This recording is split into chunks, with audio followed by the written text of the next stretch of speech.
అస్మద్గురుభ్యో నమః. శ్రీమాత్రే నమః.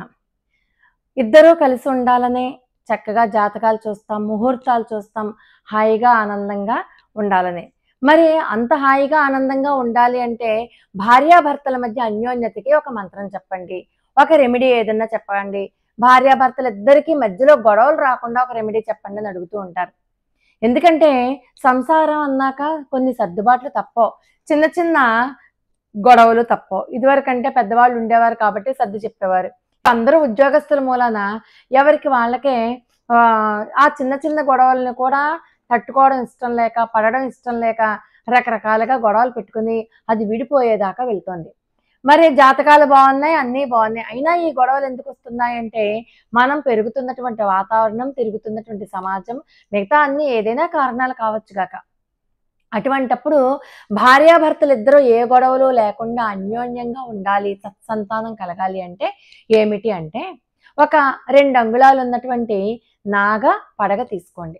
2 అంగుళాలే, అంతకంటే పెద్దది మాత్రం ఎట్టి పరిస్థితిలోనూ ఉండకూడదు.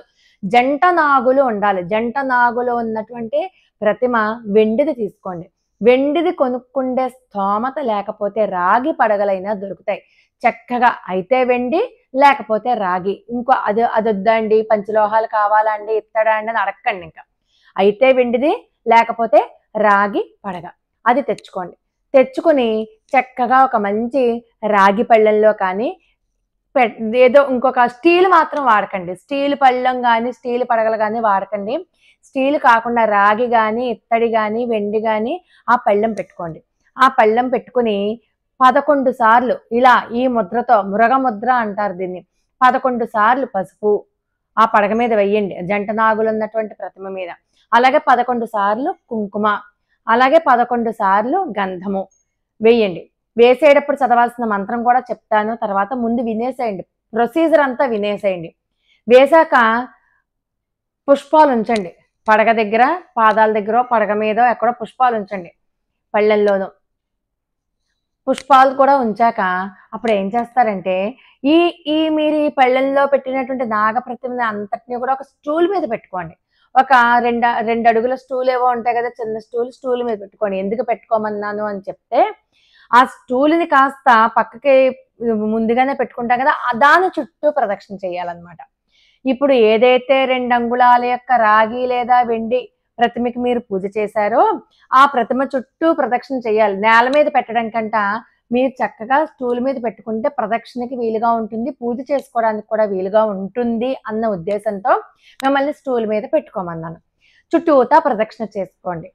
ప్రదక్షిణ చేస్తూ ఆ మంత్రం ఏంటంటే ఇక్కడ స్క్రీన్ మీద డిస్ప్లే చేస్తాను, నేను చెప్తున్నప్పుడు కూడా మీరు జాగ్రత్తగా వినండి, నెమ్మదిగా కూడా చెప్తాను.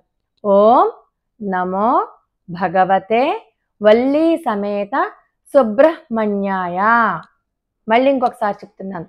ఓం నమో భగవతే వల్లీ సమేత సుబ్రహ్మణ్యాయ.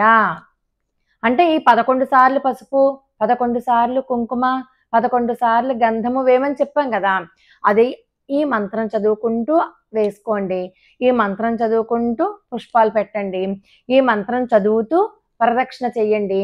సరిగ్గా కూర్చుని మీరు మంత్రాన్ని వీలైనన్ని సార్లు జపం చేసుకోండి. మీ ఓపిక. 108 శ్రేష్టం అని చెప్తారు. 108 కుదరకపోతే 21, 27, 58 ఉంటాయి కదా సంఖ్యలు, అలాగా మీరు చెయ్యండి. చేసి చిమ్మిలి కానీ చలిమిడి కానీ మీరు నైవేద్యంగా పెట్టండి. చిమ్మిలి కానీ చలిమిడి కానీ 2 చేసుకుంటే ఓపుకుంటే 2 నైవేద్యంగా పెట్టండి. ఏదో ఒకటి పెడితే సరిపోతుంది. ఆ నైవేద్యాన్ని భార్యాభర్తలు ఇద్దరూ తీసుకోండి.